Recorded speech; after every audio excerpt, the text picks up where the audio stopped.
Today I'm going to show you the very basics on how to read the surf for surf fishing. If you're a beginner to surf fishing, reading the surf might be the most intimidating part of starting out.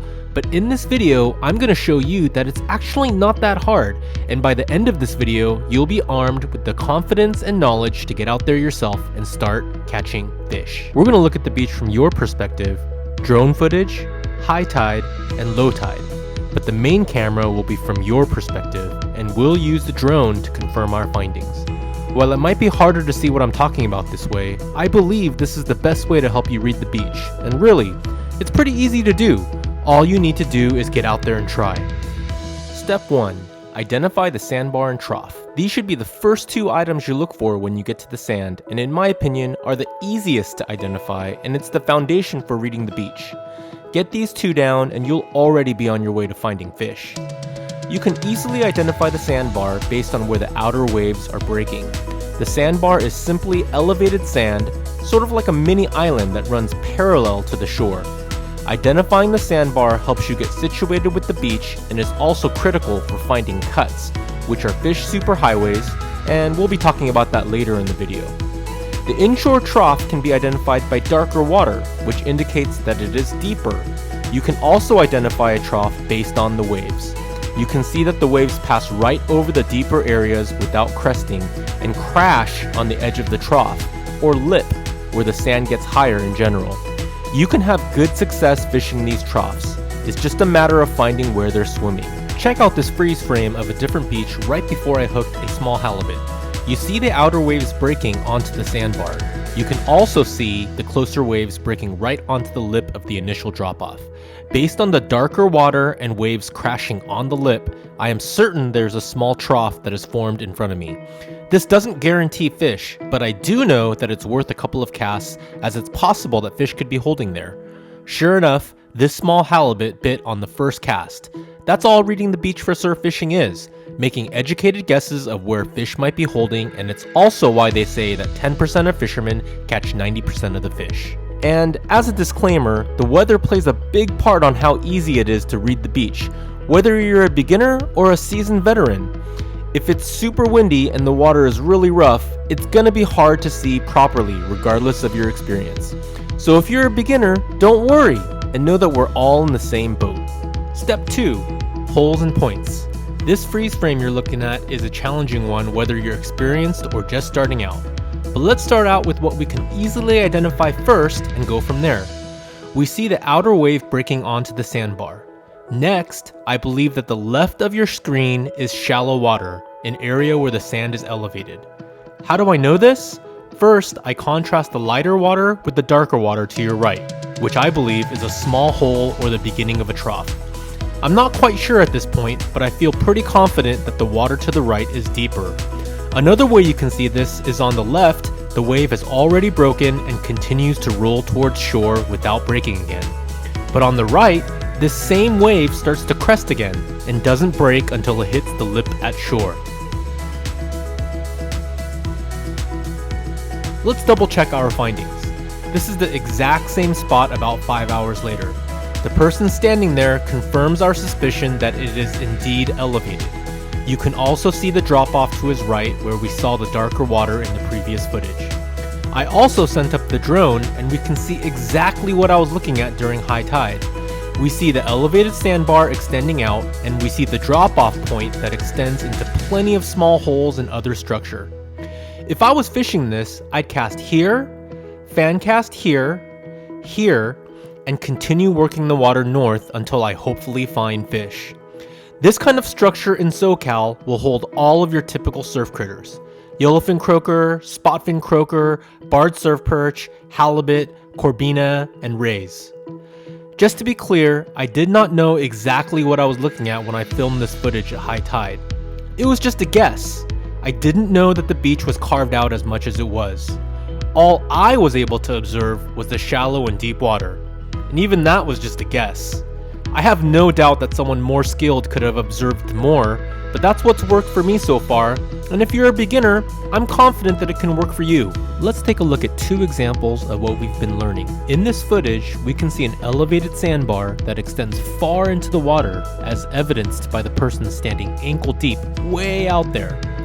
We see that this also extends far down the beach. I wouldn't bother fishing any of the shallow water. However, we see the start of a trough directly in front of me. If that person would step here, he would suddenly find himself at least waist high in the water. Fishing the point where this drop-off begins is an excellent place to start casting. Maybe 3 to 5 casts, and then I'd work north, fishing the entire trough until I hopefully get a bite. Next, this drone footage shows multiple holes during high tide. Hopefully by now, this hole should be easy for you to identify, but there's also a lot more going on here. First, let's do a sandbar check, and before we get distracted by these birds bombing on bait in the outer break, take a look at this wave as it begins to crest. Instead of breaking on elevated sand, this little area continues to build, which indicates deeper water or a hole as it passes through. Let's review this structure and decide where we should cast. The first hole is obvious, and judging by the swimmers, I would say it's within casting distance. What is not as obvious is the hole right next to this, and it's possible that they are connected. You should find out if there are any fish holding here within 5 to 10 minutes by fan casting the entire structure. Also, don't sleep on this little structure up close. It's not very deep, but the swirling water here could stir up worms and sand crabs, which would attract fish to come and feed. I wouldn't spend more than a few casts here, or any spot for that matter, because if fish are holding, you should find out immediately. Step 3. Rips and cuts. This drone footage shows a good example of a rip and a cut that has formed not far from where our previous footage was shown. There's a lot to dissect here, but let's start with the rip. The rip is a small channel of water sucking out into open ocean.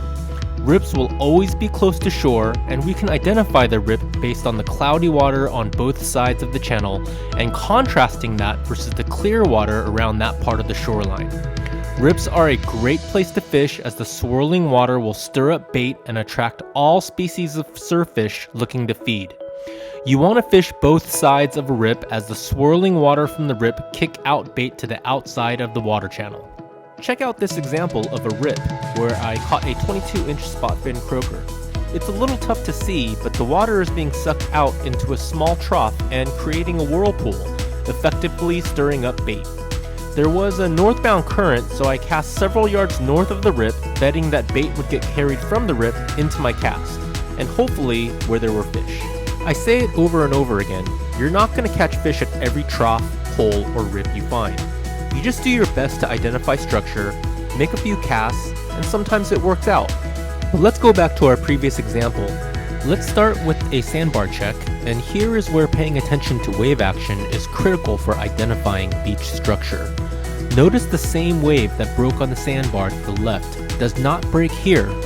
It continues toward shore without breaking, which indicates a cut, which is a channel which has been carved out between two adjoining sandbars. Here's a different angle of the same cut. Notice again a different wave crashing onto the sandbar on the left, and see the same wave traveling right through the cut without crashing. Identifying a cut is super helpful for surf fishing because it is a superhighway for fish to travel from open ocean to shore and vice versa, depending on the tide and conditions. I'm not a scientist that studies fish behavior, but in theory, fish will enter the surf zone through a cut and will move throughout the inshore structure looking for food or cover. So while the corresponding riptide is certainly a good spot to fish, it is also very possible that fish will enter the surf zone through the rip and trickle up and down the beach and settle into various troughs and holes until they decide to exit out into open ocean. This 32-inch halibut was caught in a hole at low tide. The hole itself is pretty standard and worthy of being fished no matter what. However, what I believe made this such a special spot to cast was two small cuts in the outer sandbar that fed into that hole. The possibility of fish traveling through either of those cuts into the near shore structure was much higher given those fish superhighways. Hopefully, you can see why finding the doorway for fish to enter can be quite advantageous. In my opinion, fishing is like a giant jigsaw puzzle, and the more pieces of that puzzle we are able to fill in, the faster and more efficient we can get at consistently catching fish. There are so many other factors that can contribute to a great surf fishing day, like current, water temps, and wind. So if you want to learn more, check out this video I made on the 3 phone apps I utilize for determining when and where I fish the surf. Thanks so much, and as always, tight lines.